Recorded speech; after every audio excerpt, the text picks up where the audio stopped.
আমরা খুব দুর্ভাগ্য যে আমাদের যে ভারত ভারত নিজেরা ধর্মনিরপেক্ষ রাষ্ট্র হিসেবে দাবি করে এবং তারা মনে করে সকলের স্বাধীনতা দেওয়ার সুযোগ আছে, সেই জায়গাটা তারা রক্ষা করতে পারেনি। এবং যেভাবে তারা আইনি প্রক্রিয়া এড়িয়ে বুলডোজার দিয়ে মুসলিমদের বাড়িঘর ধ্বংস করা হচ্ছে, দোকানপাট ধ্বংস করা হচ্ছে, মসজিদগুলো দখল করা হচ্ছে, ধ্বংস করা হচ্ছে, 800 বছরের 700 বছরের পুরনো মসজিদ সেগুলোকে তারা নতুন করে উলুধ্বনি শুরু করাচ্ছে। এবং এই যে উগ্র হিন্দুত্ববাদী যে আচরণ তৈরি হয়েছে, মুসলমানদের উপরে যেভাবে শারীরিক নির্যাতন, বাণিজ্যিক ভাবে তাদেরকে বয়কট, এবং এই যে যে কথাটা এসছে যে মুসলমানদেরকে ভাতে মারতে হবে, কেউ তাদের দোকান থেকে কিছু খরিদ করবে না, মাছ কিনবে না, সবজি কিনবে না, তাদের দোকান থেকে কোনো তৈজসপত্র কিনবে না। তার মানে কি, মানে কতটা মানে মানসিক ভাবে তারা সংকীর্ণতায় ভুগছে। তো এই অবস্থার মধ্য দিয়ে, আর ধর্মীয় বিষয়গুলো তো আছেই, আমরা দেখছি জুমার নামাজ আদায় করতে সেখানে সমস্যা হচ্ছে, মসজিদ মাদ্রাসা হামলা হচ্ছে, হিজাব হিজাব পরার ক্ষেত্রে তাদের নানা রকমের বাধা দেয়া হচ্ছে, যে কথাগুলো পুরোপুরি ভাবে কিন্তু প্রবন্ধে এসেছে। আমি আর ওদিকটা যাচ্ছি না। আমি যে বিষয়টা একটু এক কথায় শেষ করব, খুব বেশি সময় নেব না এবং আমি শুনবো, সেটি হচ্ছে যে এই যে এত সমস্যাগুলো তৈরি হচ্ছে, এর আসলে সলিউশন কোথায়?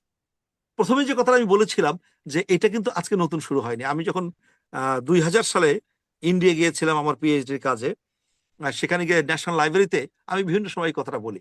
আমি বসে আছি 8টার সময়, তো লাইব্রেরি তখনও খোলেনি।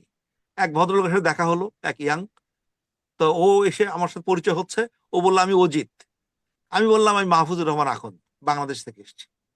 তো কিছুক্ষণ কথা হওয়ার পরে, কিছুক্ষণ পরে, প্রায় আধা ঘন্টা পরে সে বলল কি যে আমার নাম আজিজুর রহমান। আমি বললাম তুমি আজিজুর রহমান, তো অজিত কেন বললে?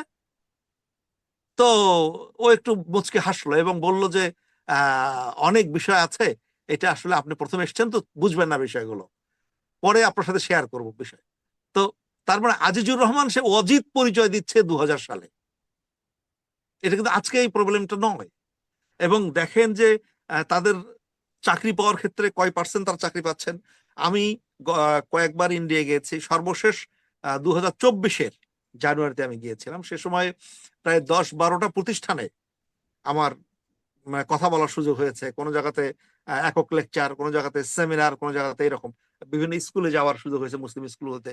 তো সেখানে মুসলমানদের যে কোণঠাসা অবস্থা, এই পশ্চিম বাংলায়, আমি অন্য অত দূরে যাব না, এবং মেন্টালি তাদেরকে এমন ভাবে গড়ে তোলা হয়েছে ঠিক যেন